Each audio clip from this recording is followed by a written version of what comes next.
प्रिय श्रोताओं, आज हम सब मिलकर उस परम दिव्य कथा को सुनेंगे जो केवल एक कहानी नहीं बल्कि धर्म, प्रेम और भक्ति का अनमोल संदेश है।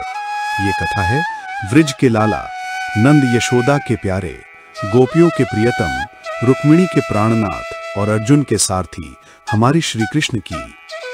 कहते हैं कि जब जब पृथ्वी पर अधर्म बढ़ता है, अन्याय और अत्याचार का बोलबाला हो जाता है, तब तब भगवान स्वयं अवतार लेते हैं। द्वापर युग में भी यही हुआ। असुरों के अत्याचार से धरती माता पीड़ित हो उठी। वो ब्रह्मा जी के पास गई और विनती की, हे ब्रह्मादेव, अधर्म इतना बढ़ चुका है कि मैं बोझ से दब चुकी हूँ, अब मेरी रक्षा कीजिए। ब्रह्मा जी ने देवताओं को साथ लिया और क्षीर सागर गए। वहां भगवान विष्णु के चरणों में प्रणाम करके प्रार्थना की। भगवान विष्णु ने आश्वासन दिया, देवताओं घबराओ मत, मैं यदुवंश में वासुदेव और देवकी के घर जन्म लूंगा और अधर्म का अंत करूंगा।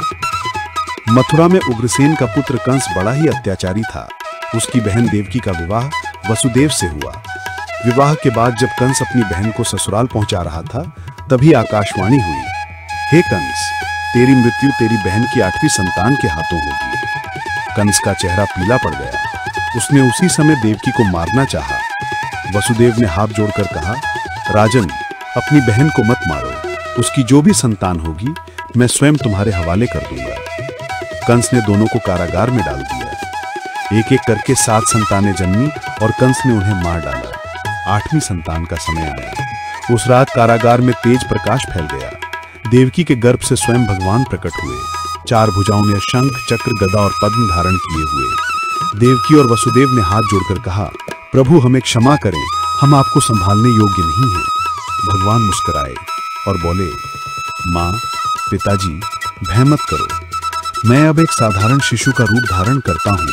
मुझे गोकुल में नंद यशोदा के घर पहुंचा दो। तभी सभी बंधन खुल गए, द्वारपाल सो गए और जेल का द्वार स्वयं खुल गया। वसुदेव ने बाल कृष्ण को टोकरी में रखा और यमुना नदी पार करने लगे। यमुना मैया ने भी रास्ता दिया। गोकुल पहुंचकर उन्होंने बालक को यशोदा नंद के घर छोड़ दिया और उनकी कन्या को लेकर लौट आए। जब कंस ने शिशु को मारना चाहा, तो वो कन्या आकाश में उड़ गई और बोली, हे कंस, तुझे मारने वाला तो जन्म ले चुका है, वो गोकुल में पल रहा है। गोकुल में नंदलाला पले बढ़े। उनकी बाल लीला ने पूरे गांव को मोहित करती थी। कभी वो पूतना नामक राक्षसी का अंत कर देते, कभी शक्तासुर का। तृणावर्त नामक राक्षस उन्हें उड़ाकर ले गया तो बालकृष्ण ने उसका गला दबा दिया। लेकिन सबसे प्रिय लीला थी माखन चोरी। गोपियां शिकायत करती, अरे यशोदा, तुम्हारा लाला बड़ा नटखट है, घर घर में घुसकर माखन चुरा लेता है। यशोदा मुस्कुराती, अरे नंद लाला, क्यों सताते हो सबको? और कृष्ण मासूमियत से कहते, मैया, मैं चोरी कहाँ करता हूँ, ये तो सब मुझसे प्यार करते हैं। एक दिन बालकृष्ण यमुना में खेलने गए। वहां विषैले कालियन नाग ने उन्हें घेर लिया। सब गांव वाले रोने लगे, अरे कृष्ण डूब गए। लेकिन तभी देखा, नन्हा कृष्ण कालियक के फनों पर नृत्य कर रहे हैं, बांसुरी बज रही है और नाग हार मान चुका है। कालियन ने हाथ जोड़कर कहा, प्रभु मुझे क्षमा करें, मैं तुरंत यहां से चला जाता हूं। गोकुल में इंद्रदेव की पूजा की तैयारी हो रही थी। कृष्ण ने सबको समझाया, गोपों, हमें इंद्र की पूजा नहीं करनी चाहिए, हमें उस गोवर्धन पर्वत की पूजा करनी चाहिए जो हमें अन्न, जल और चारा देता है। सबने कृष्ण की बात मानी। इंद्र क्रोधित हो गया और मूसलधार वर्षा कर दी। गोपियां रो पड़ी, कृष्ण अब क्या होगा? कृष्ण मुस्कुराए और अपनी छोटी उंगली पर गोवर्धन पर्वत उठा लिया। सभी लोग, गायें और पशु उसके नीचे आकर सुरक्षित हो गए। 7 दिन तक ये चला। अंत में इंद्र ने हार मान ली। गोपियां जब भी कृष्ण की मुरली सुनती, सब काम छोड़कर दौड़ी चली आती। एक रात उन्होंने भगवान के साथ रास रचा। ये कोई सामान्य नृत्य नहीं था, यह आत्मा और परमात्मा का मिलन था। गोपियों ने कहा, कृष्ण, हमें कोई और नहीं चाहिए, केवल तुम हमारे हो। और श्री राधा ने तो अपना संपूर्ण जीवन कृष्ण को समर्पित कर दिया। यही सच्चे प्रेम का आदर्श है। समय आया जब अक्रूर कृष्ण और बलराम को मथुरा ले गए। वहां कृष्ण ने धनुष तोड़ा, कुबल्यापीड हाथी का वध किया और चाणूर मुष्टिक पहलवानों को हराया। अंत में कंस स्वयं युद्ध करने आया। कृष्ण ने उसे पकड़कर भूमि पर पटक दिया। अधर्म का अंत हो गया। कंस के बाद जरासंध ने कई बार आक्रमण किया। कृष्ण ने अंततः समुद्र किनारे द्वारका नगरी बसाई।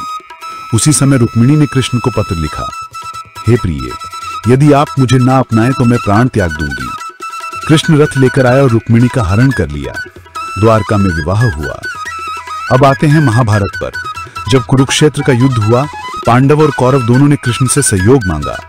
कृष्ण ने कहा, एक ओर मैं अकेला बिना शस्त्र, दूसरी ओर मेरी नारायणी सेना, चुन लो। दुर्योधन ने सेना ले ली। अर्जुन ने कहा, प्रभु मुझे आप चाहिए। युद्ध के दिन अर्जुन ने रथ में खड़े होकर देखा कि सामने अपने गुरु, भाई, दादा भी खड़े हैं। उसका मन द्रवित हो गया। उसने धनुष नीचे रख दिया। माधव, मैं युद्ध नहीं कर सकता। तभी श्री कृष्ण ने गीता का उपदेश दिया। अर्जुन, आत्मा अमर है, ये शरीर नाशवान है।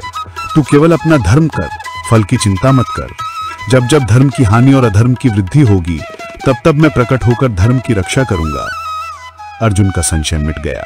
उसने गांडीव उठाया और धर्म की स्थापना हुई। युद्ध के बाद यदुवंश में कलह बढ़ी, द्वारका डूबने लगी। एक दिन शिकारी ने श्री कृष्ण के पांव को हिरण समझकर बाण चला दिया। उद्धव ने आंसू से पूछा, प्रभु आप हमें छोड़कर क्यों जा रहे हैं? कृष्ण मुस्कुराए और बोले, उद्धव, मेरा ये शरीर नश्वर है, लेकिन मेरे नाम, मेरी कथा और मेरा उपदेश अमर रहेंगे। याद रखना, जो हुआ अच्छा हुआ, जो हो रहा है अच्छा हो रहा है, जो होगा वो भी अच्छा होगा। ये कहकर श्री कृष्ण ध्यानस्थ हुए और गोलोक धाम प्रस्थान कर गए। प्रिय श्रोताओं, यही है श्री कृष्ण की जीवन कथा। उनका जीवन हमें सिखाता है प्रेम कैसा हो, भक्ति कैसी हो, मित्रता कैसी हो और कर्तव्य कैसा हो। आओ हम सब मिलकर गाएं, हरे कृष्ण कृष्ण कृष्ण हरे हरे, हरे राम राम राम हरे हरे।